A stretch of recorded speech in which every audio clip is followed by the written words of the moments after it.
On August 25th, 2007, Adam and his friend were playing just down the way here by the side of the creek. They were fishing. The creek normally being 18 to 20 inches deep.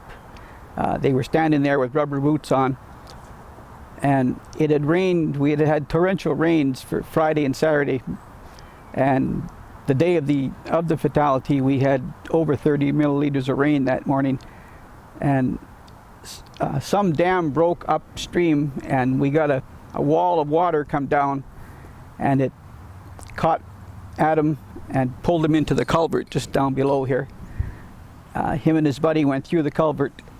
Adam had big rubber boots on, his boots filled with water, and it pulled him in. He wasn't able to get out, where his little buddy swam out to safety and went for help.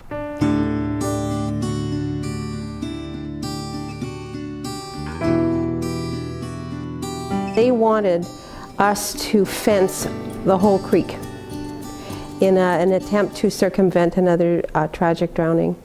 That was not possible. So we looked at options to see what we could do, and we formed an ad hoc committee to look exactly into what could be done to address this problem, which was not unique, unfortunately. Junction Creek has a long history, 22 drownings.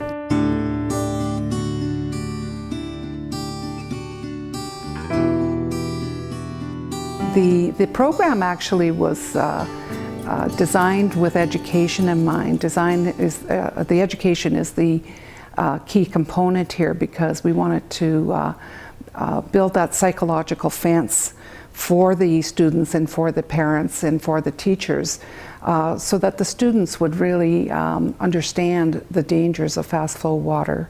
Kids will be kids, they explore, and parents need to, and educators need to get the message across about the risks around going near water.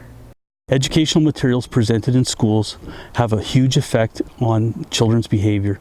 We do that with rail safety, we do that with road safety. We want children to be safe, and this is another one of those components that's very, very important. Water's all around us, just as cars are, just as roads are, just as rail lines are. So the whole prevention aspect behind it is fantastic, and we really like the teaching of the whole psychological fence, you know, keeping the kids away from it. We also use fire prevention and public education here in the fire service.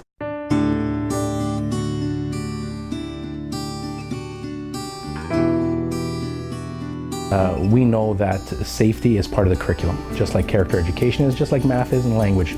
And you know, teaching kids the importance of bus safety, not speaking to strangers, fire safety plans. You know, the fast flowing water safety program fits right in. Water, for example, yes, very pretty, nice and cool to jump in on a hot summer day, but at the same time to, I guess, build an awareness of, I guess, the other side of things, that things can be fun, they can be pleasant, but they can also become, the power can work in another way. It can pose a danger, as in fast flowing water. You know, in order to reach as many people as possible, the demographics of our city indicated that, of course, it needed to be in French, but also the fact that our Aboriginal population is also 10%. It was an opportunity to include our Aboriginal residents as well. When students hear the language actually used to tell them something, that facilitates also acquisition, that it's not seen exclusively as a subject. I must memorize a set number of words, and I must say them back to the teacher. I mean, there is an element of that, but at the same time, the language learning, language acquisition is reinforced when they see the language used, when they hear the language used for actual things they need to do or that they might want to do.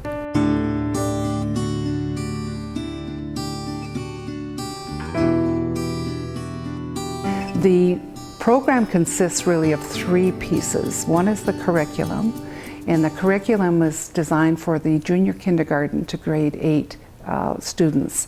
And it comes in the format of a hard copy and as a soft copy for teachers to use. It's absolutely helpful to have a package that's just a turnkey resource because it makes the planning much quicker.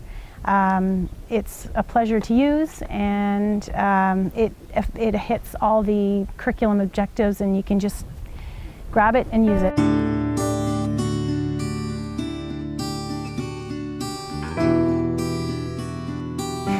I think this has been such a success here in Sudbury, and you know, you talk to teachers, you talk to students, you talk to the partners involved. It's been a real success, and you know, educating children about fast-flowing waters, it's certainly not unique to Sudbury. It's something that we need to do a better job of across the province, and I think, you know, certainly OPG is a partner, and their waterways across the province, and I think it's a great program. The curriculum is established, it's already in place, it's proven successful. And I think for sure it would be wonderful to adapt across the rest of Ontario. And I would certainly encourage any corporate partner across the rest of the province to get involved. I don't think there's enough expertise in every community or resources available to just create such a program themselves. There's been a great amount of work that has gone into this, a lot of good people involved. And I think why not bring it to the rest of the province? It's already been developed with the curriculum in mind, so teachers for sure can rest assured that it is following what they should be teaching in the schools. Overall in Canada, drowning is the second leading cause of death for children, and that would be about 60 children in Canada who have died from drowning in a year, and that would fill about 2 classrooms full. Because of this fatality, we know the danger exists now, and we're doing something about it. It's a fantastic program, and everybody should be on board.